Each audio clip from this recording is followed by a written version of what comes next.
Le modèle transthéorique de Prochaska et Di Clemente, 1998.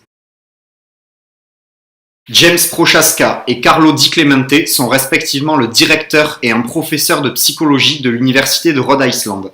Ils développent fin 1970 le premier modèle transthéorique du changement de comportement et ils ont écrit ou coécrit plus de 400 ouvrages sur les variations du comportement. Les origines de la théorie. Une étude des différents processus concernant les personnes ayant des problèmes de dépendance et d'addiction a permis un développement d'un modèle d'approche comportementale lors d'un changement de comportement, qui comprend 6 stades de changement, qui seront développés par la suite. Nous allons maintenant voir les principaux concepts de cette théorie. Le premier concept est les stades de changement. C'est l'élément clé de la théorie, selon Vélisser et Hall en 1998. Il y a 4 propriétés essentielles à la théorie des stades qui permettent d'identifier ceci.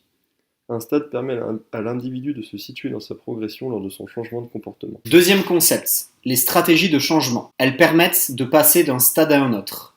Il existe une multitude de stratégies classées en grandes catégories. Stratégie expérientielle, stratégie comportementale et stratégie affective. Troisième concept, la balance décisionnelle. Il existe un ratio avantage à changer plus inconvénient à ne pas changer, opposé à avantage à ne pas changer, plus inconvénient à changer. Ce ratio est issu d'un tableau d'une simplification du modèle de Janis Eman, un tableau à 4 entrées. Ce tableau permet de déterminer et de faciliter la prise de décision. Le quatrième concept est le sentiment d'efficacité personnelle. Ce sentiment, c'est la croyance des individus en leur capacité à accomplir avec succès une tâche. Selon Bandura, en 1977, une personne animée par ses convictions augmente fortement son taux de succès. De plus, selon Vélisser et Hall, plus on passe de stade, plus le sentiment d'efficacité personnelle augmente. Présentation des 6 stades de changement.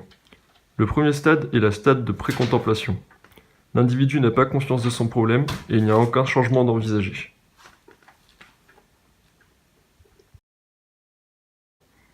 Le deuxième stade de changement est le stade de la contemplation. L'individu commence à prendre conscience de son problème et à envisager un changement. Ouh, il faudrait que je me mette à l'activité physique. Il y a ainsi l'apparition du concept de la balance décisionnelle. Le troisième stade est le stade de la préparation. L'individu a pris la décision d'effectuer un changement. Il détermine donc les choses à changer. Le but de ce stade est d'optimiser les chances de réussir. Dis Siri, trouve-moi la salle de sport la plus proche. Le quatrième stade est le stade de l'action. C'est la phase la plus active. L'individu engage le changement, modifie son style de vie.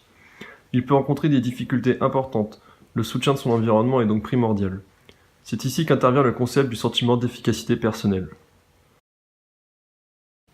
Le cinquième stade est le stade du maintien.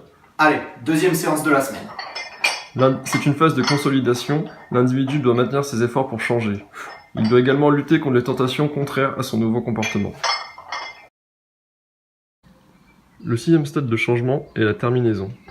C'est la sortie permanente de l'ancien comportement pathogène. Cela marque la réussite finale du changement de comportement. Les rechutes. Le changement est souvent représenté sous forme de spirale. Au niveau de l'atteinte d'un stade, la rechute est normale. Il ne faut pas penser que la rechute et l'échec sont synonymes. Une progression linéaire de bas en haut est très rare. La rechute fait donc partie du processus de changement de comportement. Résumé du modèle transthéorique de Prochaska. Le premier stade est le stade de la précontemplation. L'individu n'a pas conscience de son problème. Le deuxième stade est le stade de la contemplation. L'individu commence à prendre conscience de son problème. Le troisième stade est le stade de la préparation. L'individu se prépare à changer son mode de vie.